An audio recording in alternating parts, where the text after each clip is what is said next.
Ter manias, eu acho que é uma coisa normal. O problema é quando elas viram compulsões até o ponto de se tornarem uma doença, como o conhecido TOC, que é o transtorno obsessivo compulsivo. Preste atenção, estima-se que existam no Brasil 4.600.000 portadores. Acredita? Quer saber mais? Então larga essa mania chata de ficar zapeando e atente-se às informações trazidas pela chefe clínico-científica do HCOR Neuro, que é a doutora Alessandra Gorgulho. Oh, bonitinha, olha só, como é que pode, gente? Só linda. Obrigado, como é que você está, amor? Tudo bem? Tudo bom? Bem, e você está na sua casa? Obrigada. Obrigado eu. HCOR, são meus amigos. Eu sei. Ah, é? Já me disseram lá. Qualquer coisa que eu corro para lá, não é? Posso Tá pertinho, né? É, tá pertinho, é. Sempre acontece aqui. Aí me levam para lá. Posso mandar um beijo? Claro.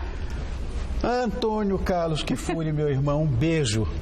Feliz que você está melhor, tocando seu barquinho. Deu um susto, me preocupou, mas agora já sei que você está em ordem. Um beijo para você, querido. Bom, esse é o superintendente do hospital, Sim. que é meu pessoal e querido amigo. Muito bem. Alê, eu tenho uma filha chamada Alessandra. Acho lindo esse nome.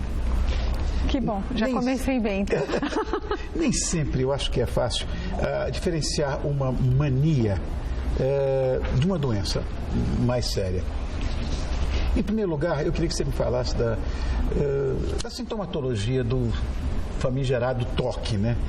E como esse transtorno se manifesta. Sim.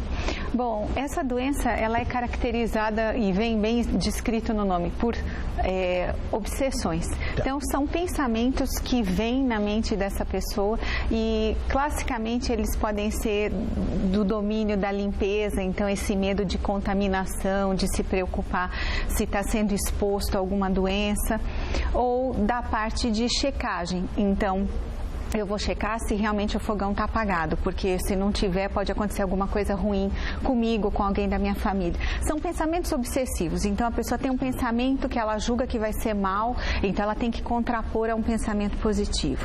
Por exemplo, vai um carro, tem que tomar um táxi na rua, tem o número 13, aquilo é mau agouro. Então ela tem que imediatamente achar uma outra coisa que compense por aquilo. Então são pensamentos obsessivos em sequência, às vezes de cunho religioso, alguma coisa que é considerada pecaminosa, e aquilo sempre tem uma reversão negativa. Aí entram as compulsões.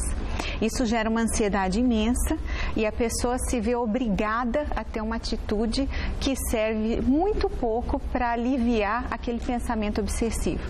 Então, eu tenho medo de contaminação, eu vou me lavar.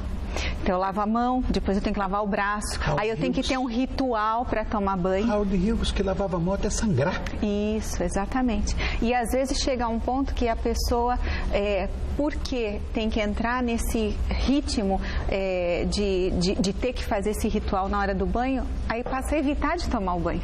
Porque fica 7 horas tomando banho, por assim dizer. É verdade. É, claro, estamos falando de casos extremos. Sim.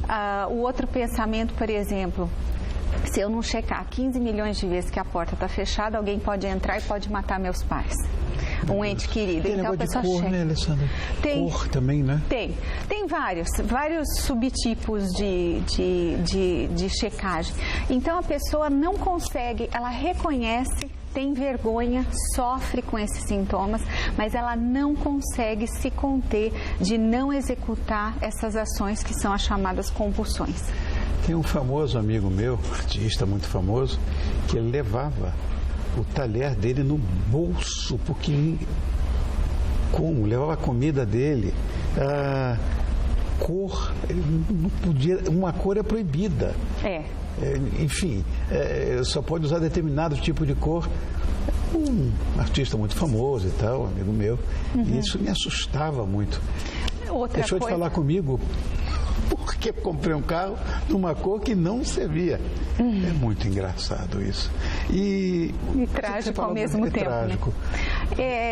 Eu ia comentar, por exemplo, às vezes eles ficam horas para colocar o despertador para despertar, porque a combinação, então é às 6 horas, mas 6 horas não pode ser. Então, 6 e 5 dá uma soma que não é positiva. Então, eles podem se manifestar de diferentes aspectos. E tem uma faixa etária, tem uma cronologia para isso aparecer? Ou...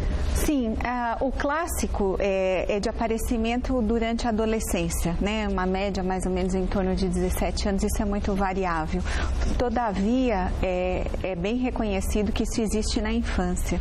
A gente pulava, eu estava falando agora os quadradinhos na calçada. Isso, vários formatos, né, podem acontecer.